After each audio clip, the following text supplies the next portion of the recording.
Golf News RI presents the Golf Dudes Podcast.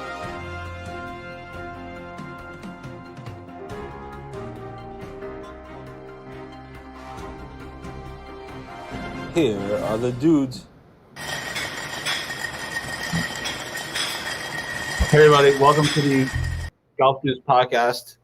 We were sorry they were trying to squeeze another Yacht Club soda ad in on us, but that's okay. We're here. I'm Joe Calabro. Hope everyone's doing great. Joining me alongside is, as usual, Rich Capali.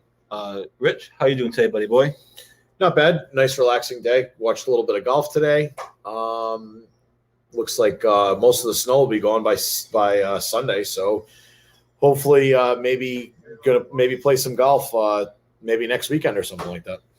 Yeah, it sounds like it. In fact, I just saw on Facebook that Cranston Country Club is hoping to be open by next week. North Kingstown also, I think Monday. Yeah, so that could be interesting. Thanks to everybody for tuning in early on here to the show. Tina Signori from down the hall, Bridget White, Caitlin Allen, and others. So anyway, thanks everybody for tuning in. Lots to get to today. Busy week, obviously. And the lead story of the week, the lead story in the sports world, was the accident involving Tiger Woods on Tuesday. Obviously, everyone's heard it by now. We're not going to recap the entire thing. He's recovering in the hospital with where he broke his right leg in two parts, and he also shattered his ankle. There's all kinds of poles and rods and screws and everything else put in. His golf career, the rest of his golf career is uncertain, to say the least. And we're not sure what he's going to look like or how long it's going to take. There's different speculation, but let's lead off with that. Obviously, both of us are huge Tiger Woods fans. Obviously, Tuesday was kind of a rough day for both of us, especially early on when we didn't know, frankly, if he was alive because no one really knew. What are your kind of thoughts on the whole thing that happened? Yeah, my first thought was, holy shit, this is Kobe Bryant all over again. That's what I thought too. That's the same thing. Exactly. It was on a hillside. The wreck looked reminiscent to how the helicopter looked when Kobe died. I was working and I got probably 50, 60 text messages in a matter of probably 20, 25 minutes. My phone was just blowing up while I was in the truck. So I had no idea what was going on until they actually said it because I was in the WEI in my truck. And as soon as the news broke, my phone was just going crazy. And when I was on my lunch break, I looked at Twitter and I saw the pictures and stuff like that. And I can't believe he's alive. I mean, shout out to Hyundai. They made a steel trap for a car. That's the first thing is that obviously we're thankful that he's alive. I kind of thought the same thing as you. The first thing I thought of was Kobe Bryant. To the month, the week, a couple weeks. To the week and right down the street from where. Exactly. Not right down the street, but approximately. In the approximate. So that's the first thing that I thought of when I first heard what happened. And then I was actually driving and I rushed home. I couldn't drive fast enough. The traffic couldn't move fast. There wasn't much traffic, but the traffic couldn't move fast enough. So I rushed home, parked completely crooked in my garage. My girlfriend, when she came home, she barely could get in. She was all upset. And I ran in the house, ran up the stairs, rode as fast as I possibly could, and then sort of focused on putting everything together. But obviously, you try to separate the news writer part of it and the fan part of it. And obviously, as a fan, the rest of that day and even probably the next day, I was definitely kind of in a fog and definitely kind of wasn't really paying much attention to anything else. Obviously it was a tough day. Since that time, obviously now that we know that he's okay, relatively speaking, I find that there are some questions about kind of what happened. There are still a lot of questions about what happened with the car, why did that happen, what was wrong with him. We talked about a little bit about this pre-show. The police obviously held a press conference on Tuesday night, approximately 6 p.m. or so, and they really didn't give much details. They said it's going to take weeks for some reason for an investigation of a one-car crash. They said, some of the things that they said, which we cited in our article, was that Tiger wasn't impaired or they didn't think he was drunk, but they didn't do a test. They haven't done a test yet. And most recently, the chief of I don't know if the chief, I think the sheriff is the proper term. I think his name is Alex Villanueva. He said that if the hospital does the test, they would have to the police would have to have a search warrant to be able to get that information, which doesn't make any sense because it was accident on a public street. So I don't know how that works. Obviously, they're not lying to you, but I mean, they obviously couldn't probably do a field sobriety test on him. I mean, they said he didn't have visible signs of alcohol. They did blood tests at the hospital, so that'll determine whether or not he had anything else in his system. But like I was telling you, when he gave the trophy to Max Homa, he looked rough. He was bloated. He looked high, like blitzed out of his mind. He had like the closed eyes going on, and when he was doing his interviews with Nance and Faldo, he was one word answers, very very to the point, cutting them off and stuff like that. So it was just a weird day. So that's another part of this too, is that I sensed the same thing. I was watching part of the tournament at the bar on Sunday at Laura's. Shout out to Laura's. Maybe we'll see you later, maybe not. But I was watching it at the bar, and when he came on TV to do his interview with Jim Nance, I didn't see the ending trophy ceremony. I didn't stay for that. As soon as the thing ended, I shut it off and whatever. But anyway, but he looked terrible when he was doing his interview with Jim Nance. He was bloated. His eyes had usually bags under them. High as hell. So I thought the same thing, and then Monday I saw him on social media with David Spade and Dwayne Wade. Dwayne Wade, yeah. But he actually looked okay in those pictures. So I thought, all right, well, maybe he was like jet lag, just flying cross country. I don't know. It's a weird situation. It was also weird that I thought that. No, I'm dressed in red, Mario. See, red. It was also weird that I thought the police sort of went out of their way to say that that accidents happen on that road all the time. Yeah, so that's a little sketchy. They didn't say all the time. I don't think they said all the time, but they said they have accidents happen on that road often. So and maybe they do. I'm not familiar with those road LA or traffic in LA. Perhaps they do, but it was kind of weird that they said that. So I think there's still a million questions as to what happened. Did he take painkillers on his way to the golf event? Because obviously you can't really play golf. I mean, it was 7:30. People say I would hope he wasn't drunk on alcohol at 7 o'clock in the morning. They I think it was TMZ that reported that people said that they saw him speeding away from the hotel that he was in. And obviously the car that he was in was a courtesy vehicle from the tournament. Correct. He was going to do a commercial spot with Drew Brees and Justin Herbert. Probably was late, probably still like tired, or who knows what he did the night before or whatever. But I mean, they obviously speed was a factor. I mean, I'm just thankful he didn't kill anybody. Yeah, that's for sure. If somebody else got hurt, then it would be a whole different story. And like the whole thing of the whole sketchiness thing is that he oddly looked he looked oddly similar to his mugshot from the Thanksgiving episode on TV that day. Thanksgiving even more than or whatever. No, the Thanksgiving when he got into that crash when his wife beat the crap out of him with the golf club. His mugshot from that day. Mugshot from that? Oh yeah, eerily. The eyes, the face, it looks like how he was on TV on Sunday. So it was, I don't know. It's going to be interesting to see how much they don't choose to put up and what actually happened. Yeah, and it feels like to me that it's going to be one of those situations where, the police have said it's going to take a couple of weeks to investigate, yada, yada, yada. It kind of feels like to me that's going to be one of those things where they sweep it under the, and if there's anything, you're not going to hear anything about it. That's what it kind of feels like to me. But that's where we're starting with the Tiger Woods stuff. If you have thoughts on Mario has weighed in a little bit, said he was running late, yada yada. I'm sure he was. If he was really going that fast. I was also curious that he didn't press the brakes.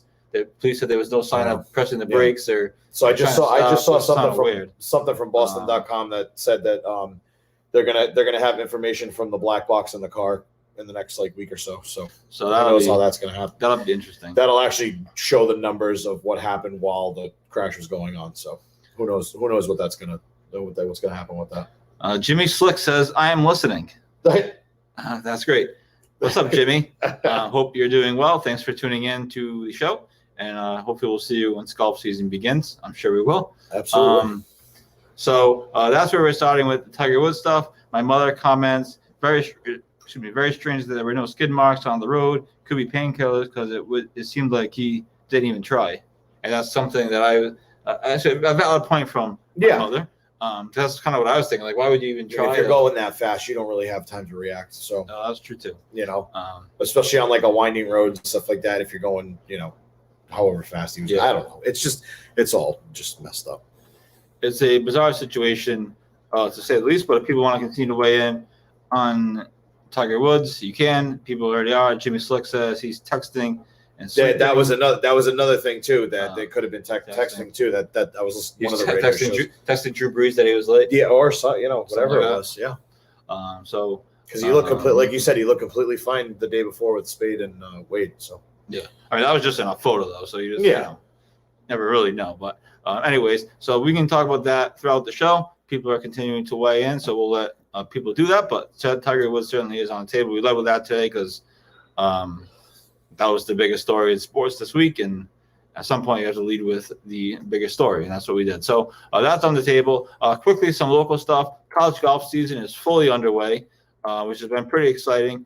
We were covering Patrick Welch in Oklahoma, and then we had Christopher Encore, the URI golf star, leaving URI to go to Louisville, and we had that exclusively thanks to Greg Burke for his comments. We actually had 2 articles on that. Thanks to Greg Burke, the URI golf coach, for his comments. And our guy, Patrick Welch, over at Oklahoma this week, he's ranked number 5 in the country, the 5th best player in the country after a top 4 finish at the Seminole Invitational. Oklahoma is back in action starting Monday down at the Capo Collegiate. There are 10 nationally ranked teams competing. They're obviously number 1 or number 2. They may have dropped to number 2, to be honest. But exciting stuff for Patrick Welch.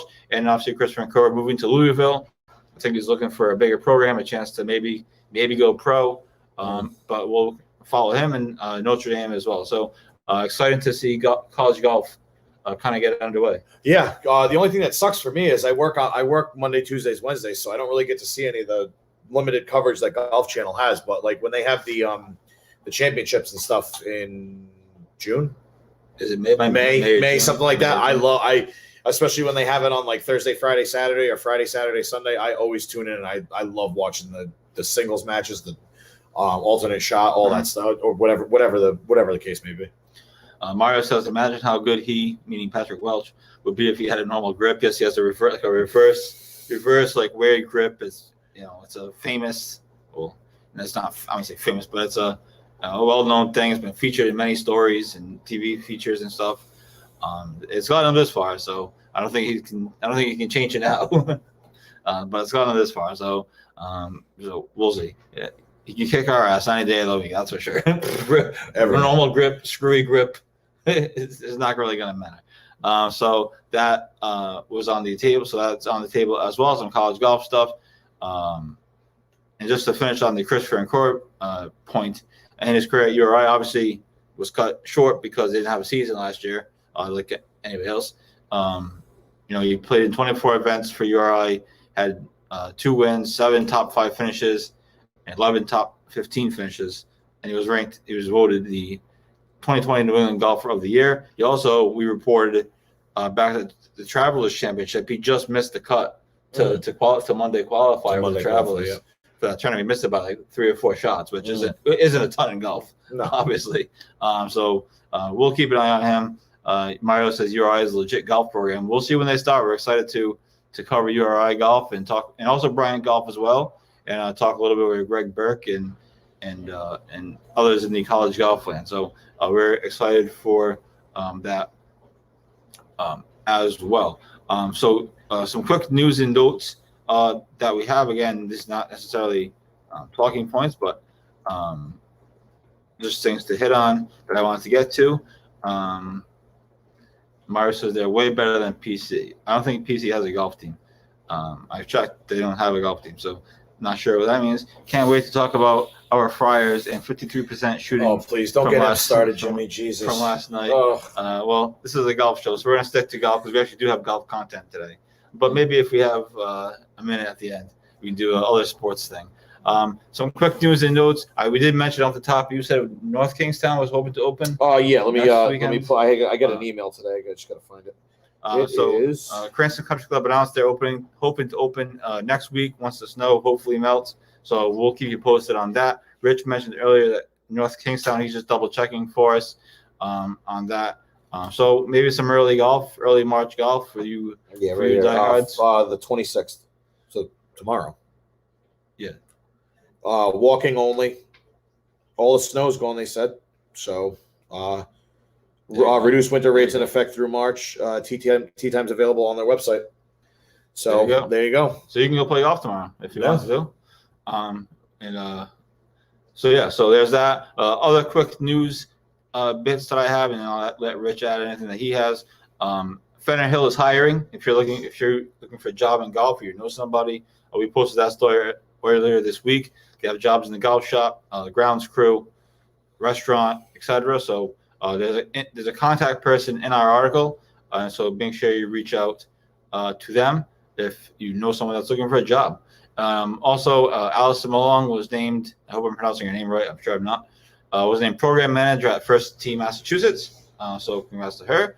And also welcome to the newest head golf pro in Rhode Island, Jason Howard. He was officially named head pro at Kirkbride Country Club this past week or so.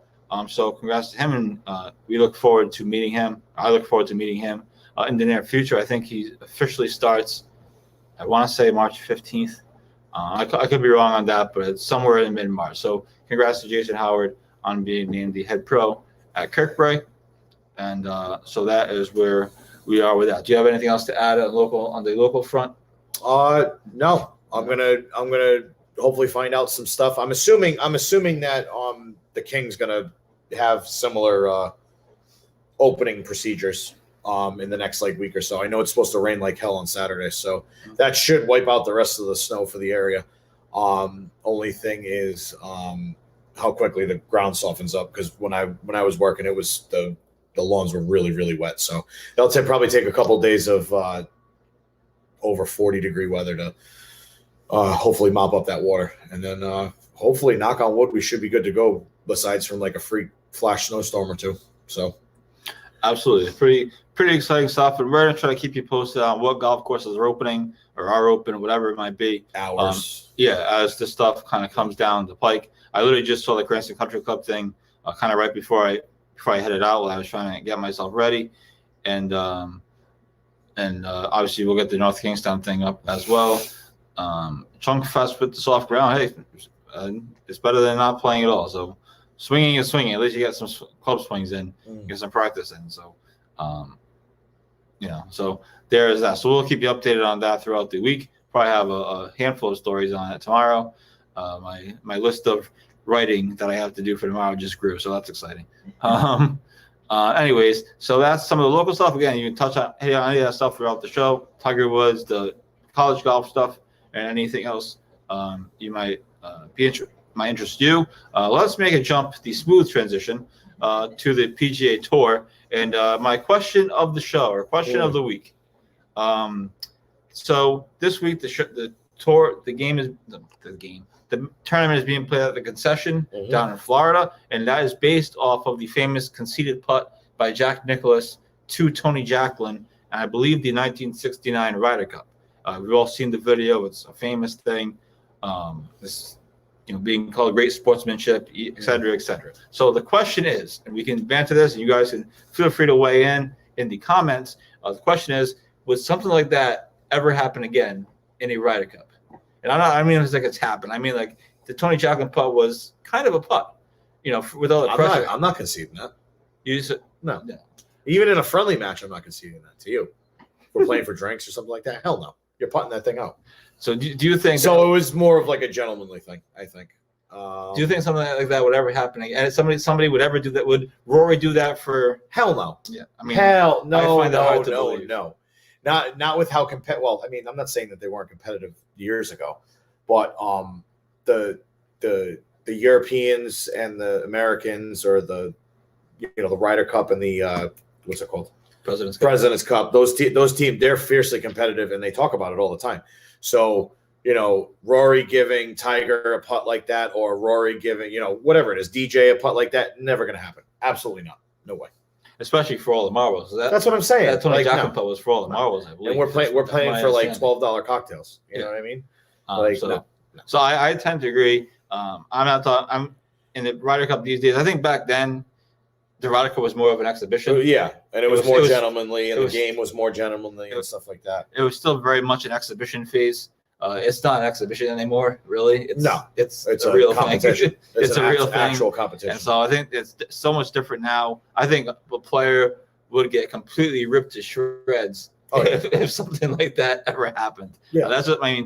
I could be wrong. Even when we play like match that's play and stuff like that, we're not even close to what they are. But like even when we play match play and your partner goes, "Oh, that's good," and you kind of like look back at him and like, that's kind of outside the circle there. You know, and it's like, no, absolutely not. These guys would definitely not be giving that up these days. Yeah, so that's my thought on it. I might post it on Facebook for the weekend and let people weigh in. But the question is, could that concession, the famous concession between Jack Nicklaus and Tony Jacklin, would that ever happen again in a Ryder Cup or President's Cup situation? So our answer is a resounding no. Nope. But if you guys feel like weighing in, you can do that as well. I just think it's a completely different event now than it was back then. So that gets us into the PGA Tour this week. And I know Rich has a few thoughts on it because we've already discussed it. Some people are really crapping the bed. Others are playing pretty well. So you watched a bunch of it today. I watched bits and pieces of it, dribs and drabs. What are your thoughts on today? I'm gonna call a timeout here. Timeout on the floor. Timeout on the floor. We almost had the pants crapper of the century last week, Mr. Max Homa. Yeah, with that 3-footer. You That's could have true. made that 3-footer. That's Actually, true. you know what am I kidding? No, Both of us would have missed it. But anyways, we almost had the pants crapper of the millennium. 3-footer to win. If Finau wins that, forget it. It's over. That was similar to the Dustin Johnson that he missed at the U.S. Open. At Jordan Whistling, Spieth one. right? Whistling Straits? No, some No, random course in Seattle, right? No, I was whatever. Yeah, I think it was Whistling. Whatever it No. was. To Jordan Spieth. But yes, so that was potential pants crapper of the ages. But yeah, today, just overall, not even pants crapper of the day, just pants crapper of the week is Matthew Wolff. I don't know what he finished. Last time I turned it off, he was like 12 over. I think his I'll pull it up actually. His scorecard was atrocious. He went par, bogey, double, par, double, double, birdie, double, bogey, par, birdie, bogey, birdie. Insane. Absolutely insane. What did he finish at? He finished he withdrew. Oh, that's right. He withdrew. Yeah. So he was when coverage went off the air, he was at 12 over, I think. He was lipping putts out. Like he had tap-ins that he was lipping out inside like 1.5 feet, 2 feet that I was watching. It was insane. So that's fascinating that he withdrew because that brings me to what I was just looking up before we came out. Yeah. The last tournament he played in, I don't know if he had played. I don't know if he played. Wrist, right? He withdrew. Said it was a wrist. He had a similar situation at the Farmers Insurance Open, which was obviously back in January, and he was like 6 over. He was in last place, wasn't even competitive. Then all of a sudden, you hear that he withdraws from on a Thursday with a wrist injury on a like, Thursday. Just it was on play a Thursday the rest night. of play the next day. Come on. And so now he does. Now he plays terrible today, and I guess we can't find what he finished at because he withdrew. But he apparently withdrew according to Rich's app, which is just PGA Tour. PGA Tour app, so I'm sure it's I'm not correct. seeing. Let's So see. that's I'm kind gonna of go on the bizarre. old Google machine. So that's the kind of bizarre situation. But apparently Matthew Wolff withdrew. While you're doing that, because I think I'm kind of interested in Matthew the thing. Wolff. Let's see. Or if the PGA Tour Communications put a statement out on Twitter, maybe or something I'm like that. looking right now. So anyway, so we have that going on. Oh, and not to mention, I just saw this on Google. Things were going so bad for him. He started out on 10. So it was the front 9 was his second 9. Right. He lined up. It was probably his 14th hole or something like that. Things were going so shitty for him. He lined up his practice putt. Mm-hmm.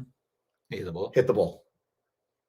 Hit the ball, rolled like 3 feet to the right, and he didn't even hit it with the face of his putter. He hit it with like the side of his putter. Like the putters here, he hit it with like this part right here. It's just a nightmare. Like now, granted, under these rules that were just implemented like 2 or 3 years ago, you can actually, as long as you're not addressing the ball and it's a practice stroke, you can replace it. But So like he was able to replace it? he was able to replace it, and he 2-putted from there, so he 3-putted overall. Anyways, That was bizarre. Matt Wolf's round from hell was perfectly summed up. Yeah. I'm not seeing it right now, but I'll definitely pass it along when I see it. Why he withdrew. Matthew Wolf, what in the world is wrong with him? So yeah, this could be a story in the making. I don't know if it's a head thing or what, but I'm gonna look into it. The odd golf swing that he has to come back to home finally. Yeah, maybe. Who knows? But yeah, 12 over. I think he was what did I say? He was 11 over through 10 when I text you. I was like, holy jeez. Yeah. So anyway, Greg Lakeway, thanks for watching. Hope all is well. So Webb Simpson and Matt Fitzpatrick are tied for the lead at 600. Trying to get into some of the scoreboard here just to give people the lay of the land, as they say. Brooks Koepka, our guy Brooks, Played well today. Is one shot back at 5, along with Billy Horschel and everybody's favorite person, Sergio Garcia. And then some other talking points. I thought your boy Kiz. My boy Kiz. He's in the playing mix. well. 5 under. I don't know who Almsby is, but he was in first place for a little while, and he fell apart. Horschel played well tonight. Fitzy did. Rom's at 4 under. Finau 4 under. Once again, Finau's in the mix. I mean, it's only day one. Yep. Rory 3 under. Morikawa 2 under. He didn't have a great front, so that's good to see him coming back. Jason Kokrak 2 under. That's another big fan guy. Jason Day. Schauffele. I didn't even know Schauffele was in it until they put him on the TV. Victor Hovland 1 under. Yeah, so it's a great field. Thank you. I can't even think right now. Great field this week for especially coming off of a huge tournament like Riviera. So now JT got it back. One cool story, one good story is that Justin Thomas appears to have figured something out because he was way over par at one point, and then I think he finished like par, birdie, like par or something the last few holes, something crazy from 14 to 18. He finished bogey, birdie, par, birdie. Yeah. So yeah, that's not too bad. Yeah, and he got about to 1 over, so that'll be interesting to watch. Yeah. Not bad. That'll be interesting to watch. And the winner from last week, Max Homa, he sits at 1 over because he had a double bogey after he blasted out of the sand trap to the rough, and then he put it back in the sand trap, and then put it in. So yeah, he had a rough go of it on a hole. So Corey Martone, thanks for watching. Anthony Pontarelli, thanks for watching. And thanks to everybody for watching the show. A big chat room today, so that's exciting. So you watched. I think it's because Mario skipped out last week, so yeah, he's trying to get it back. So you watched a good portion of it today. Like I said, I watched bits and pieces. What were your takeaways? What do you think of the golf course? It's hard. It's hard. The greens are speedy. Not quite as difficult as Riviera. I mean, Riviera is in a class by itself.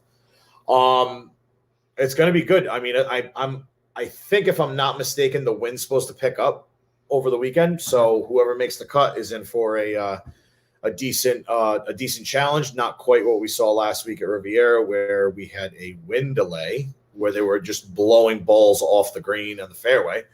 But yeah, it's going to be this course is no slouch. It's if I'm remembering correctly, the greens are way bigger but more treacherous than the course that they were supposed to play at in Mexico. So, and none of these guys, I'm pretty sure most of these guys, I'm saying like 90% of these guys have never played this course before. So that's another challenge. So I expect like a Brooks or maybe a DJ or a Rory or somebody to probably come out on top. That's my Brooks is right there in the mix. So you have to like his chances. He wins that. That's what, 2 wins and 3 starts. So Joel Bassett says at least we can stay away from Cantlay because he went through. Oh yeah, he did. That's right. I said that to you. Yeah, he's been. He has dehydrated. Yeah. His belly was hurt. I said that to you this morning because it popped up on my Twitter. I'm like, oh boy. That's because you had picked him the last few weeks. Now you can't. Killed me, bro. Oh my god. Good call, Joel. Good call. Yeah, good call. So yes, Cantlay withdrew, somewhat surprisingly, and we put that up this morning, or whatever it was. So those are some of your thoughts. Obviously, Brooks is in the mix, so that's a good thing. But Webb Simpson, I have no confidence in Matt Fitzpatrick. Sorry. But Webb Simpson, I mean, he's good. Fitzy's good. He's a good golfer. I mean, Webb's been on fire since they came back from the break, the COVID break last year. So I wouldn't even be surprised if he holds on wire to wire. I should have put him in the same mix as like Rory and DJ for a seasoned veteran to win this tournament, especially given the fact that it's not a course that anybody's played. So Webb's definitely playing some good golf. So there's that. Again, the question of the day or the week, whatever, is could the concession, the conceded putt, ever happen again? So feel free to respond to that, and I'll put it out on Facebook with some sort of video or image, whatever I can find that's relatively usable. So that is that. Feel free to answer that question as well. By the way, what did you think of? Because I thought there was part of me that kind of was like, this is dumb. What did you think of the wind delay last week? Obviously, it was blowing both the greens. Was there part of you that was like, yeah, this is kind of dumb? Well, that putt, I forget who hit that putt from the front. Oh, it was Bradley. Right. When I heard wind delay, I'm like, oh, this is like, I'm not going to say the word, but like, this is awful. But when I saw him hit that, when I saw it on Twitter after the fact, and his putt, he hit it hard, and it blew the green that they were on was really wide and long, and it blew it almost into the bunker on the opposite side of the green. I understood why they did it. At first, when they said, "Oh, there's a wind delay, we're gonna do everything the next day," I was like, "Oh no, man, they're just being a bunch of babies, whatever." But when I saw that video, I understood why they did it. Yeah, I mean, I know the players agree with that. I was reading the transcripts of the press conference. When the ball moves while you're getting ready to hit it, there's a good chance to just delay it. But there was part of me that was hoping that they did. Imagine that. Could you imagine? Oh, the devastation! Oh my God! I don't think there would be all the scores would be over. They'd be all over par. So absolutely crazy. There was a little bit of me hoping that they were just going to keep playing, but they seemed to make the right call at the end, and they got the rest of the tournament in. And it was crazy that it was a 4-hour delay. I mean, I mean, there was really a window on Saturday where there was like nothing going on because there was a 4-hour delay in the golf. The Avalanche Vegas got an 8-hour delay, 12-hour delay. I was like, what is going on here? There was legit nothing on. Yep. I mean, there was some college basketball, but nothing that exciting. And so that was kind of bizarre. So pants scrapper of the week this week. Obviously, Max Homa. Well, you can't. He had the potential, but he can bounce back. So you can't give it to him. Yeah. You can't. How about speaking of Homa? How about that shot from behind, next to the tree? I thought it was impossible. Did I tag you on Facebook? Yeah. So it's like no. The playoff one when he hit on the par 3 when he hit the playoff. Yeah, that was the one you tagged me in was somebody else. Oh, I thought it was someone. Okay. No, but the actual playoff hole, when he hit it with the camera that was following the ball and it landed gave it no justice. When Homo actually like put his body next to the tree, it seemed like it was a lot easier of a shot for him. Obviously not for us. I mean, legit, all that showed him doing was like closing the face just a little bit. So he wouldn't like hit the tree, you know what I mean? Yeah. So it would have that, So he put it within what, like a foot and a half, made the par. So maybe even inside a foot. So yeah, I'm not gonna call Finau the pants crapper. My dad says bad beats nominee. Gonzaga is up 2 at the half. 2 at the half, given 33. Oh, I gotta look at this. I got to look at the second half. Come on, Joe. You just ended the show, Dad. Oh, man. Now the degenerate in me's got to go look at the numbers. Oh, my God. I don't know who the hell they're playing. That is a bad beat for the first half. God damn. Wow. Yeah, we definitely got to take a look at this now. I'm sure Scott Van Pelt will have it covered on bad beats tonight. God. But, definitely got to check that out. But yeah, we can't really call it Finau. Finau played well. I mean, he gave it up a little bit on the back, but we shot yeah, 64, right? 64 on Sunday. Oh, he did shoot 64 on Sunday. Yeah, He was way in front. He was way in front of the Max Homa. He made some not so great shots coming down the stretch that he paid for, but I mean, it is what it is. So, pants scrap of the week. Is it fair to give it to Matt Wolf for not even like early, he has to get it absolutely because he chickened out. Apparently, he bagged out. I'm going to look into it. He chickened out. Didn't finish the week. Well, the next day, unless he's actually hurt, which he didn't seem hurt when he was. He could be. But I mean, he could be, but you know, he was playing. Play the rest of the week, get a little bit of a paycheck, even for I mean, they make money even for last place, but this was more of a pride thing. He just didn't want to go out and shoot another 10 over the next day to make it like 20 something. Like I mentioned, this is the second time he did this. Yeah, he did it back at the Farmers. So now I'm kind of like, well, we'll probably find out. We'll find out tomorrow. I mean, he's going to give a reason, just like he gave at the Farmers. So yeah, we'll find out. I'm going to look on. I'll look in the PGA Tour press releases and see if he gave a statement. Usually, I looked on Twitter before we came on, but I haven't seen anything yet. By the way, your Bruins are losing today. Yeah. So I'm watching. So that's what we have going on. That's kind of the world in golf. Dad, thanks for watching. Bill Benford, thanks for watching.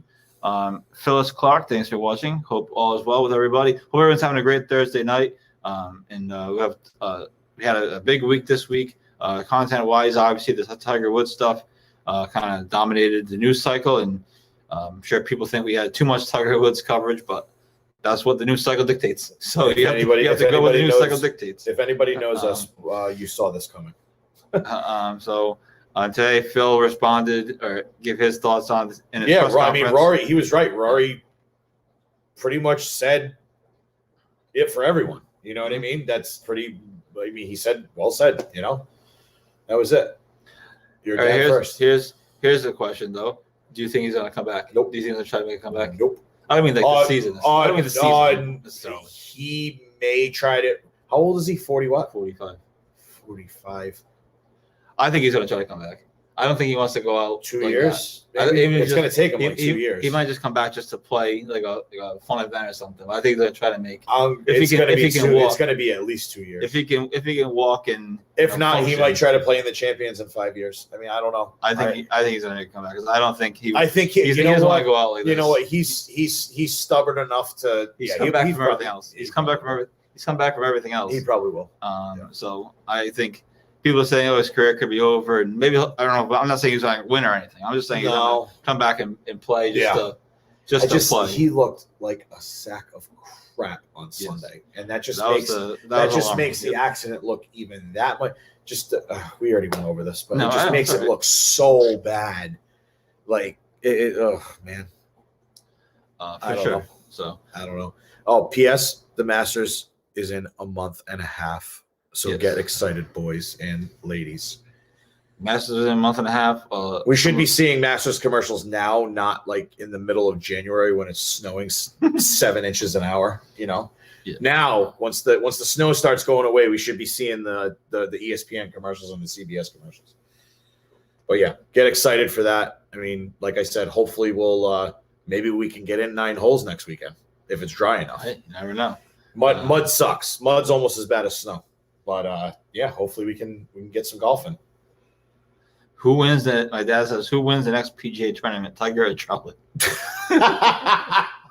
There's probably bets on that. Don't if there's a prop, I'll find it. I'll find it somewhere. Don't encourage the degenerate over there. Please. So you've already got them going on the Gonzaga. Yeah, I gotta figure out this Gonzaga thing before the second half starts. My mother says he'll be back. Don't worry, never write him off. Nope. No, of course, no, absolutely. I mean, he's 44. You got to give him what?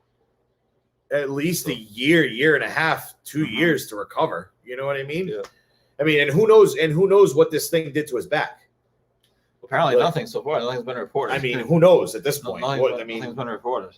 I mean, it's all lower. It's all lower body. And I did, and that tweet that I tweeted you from that doctor that was explaining all in the tweets.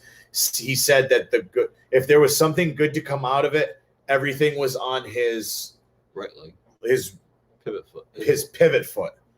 So that means that it's in a golf scenario, it's better than the other leg. So the left leg is the one that he puts pressure. That he puts pressure on. So I guess. So I mean, if you're gonna take something good out of it, as from a golf standpoint, if we're even thinking about, no shit. I mean, geez, like you can't even really think about it at this point. But yeah, I mean that's something good, I guess. But yeah, so yeah, I don't see him playing for at least a year, at least 2 years, a year and a half at least. Jeez. Well, we'll see.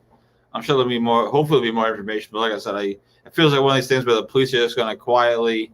You'll never get rid of it. You'll never know. You might never know anything. They'll protect the image. Yeah. I guess that's. I think too much got out in the first time he got. Well, the first time he was like drunk and parked in the middle of the and he had painkillers in his system too. So there's nothing you do with that. He was taken in. Because he beat his ass with a golf club. No, the last time his last arrest when he was arrested on Memorial Day. He wasn't arrested. Memorial Day, and he wasn't arrested on Thanksgiving? No. Because everybody just thought it was a regular car accident. Oh yeah, you're right. You're right. The things. Yeah, that's when he had the mugshot. The mugshot was eerily similar to the way he was on Sunday at the Riviera. So I don't know, man. It's going to be a very. Actually, it's not even going to be a weird road to find out what we're going to find out because we're not going to find anything. They're not going to tell us. I feel like it's not unless somebody bits and pieces here and there, and then the speculation will come in, and it's just we're never going to find anything else. I feel like it's going to be quietly erased. It feels like that's. I mean, how much speculation are we doing right now? The police are already setting it up for them to erase it. It's going to take a couple weeks to investigate. Money talking, BS walks. What are we investigating? It's a one-car crash. Especially the fact that he didn't kill anybody. Absolutely, But that's just our opinion. Perhaps we'll be wrong. Maybe there'll be some great content to get out of it down the road. It just doesn't feel like that to me. Again, unless somebody goes and investigates if golf, Golf Digest is not going to do it because they're partners with Tiger Woods. But if somebody that goes and investigates exactly what really happened the night before or the morning of, FOIA's the investigation or something like that, I don't think much is going to come out of it. But no, like I said, that area that it's in a hillside. There's no traffic lights. There's no traffic cameras or anything like that. So that was the other bizarre part of it. Yeah, I mean, but anyways, that's the show. We had a busy show today. All golf. Yeah. We busted balls a little bit on PC, but we did. Besides from your father giving me Rich has to go make bets. A money headache with this Gonzaga stuff right now. Rich has to go make some bets, so we're gonna get out of everyone's computer screens here. And thanks to everyone for tuning in. Really appreciate it. Really appreciate the comments, the back and forth. It's always fun.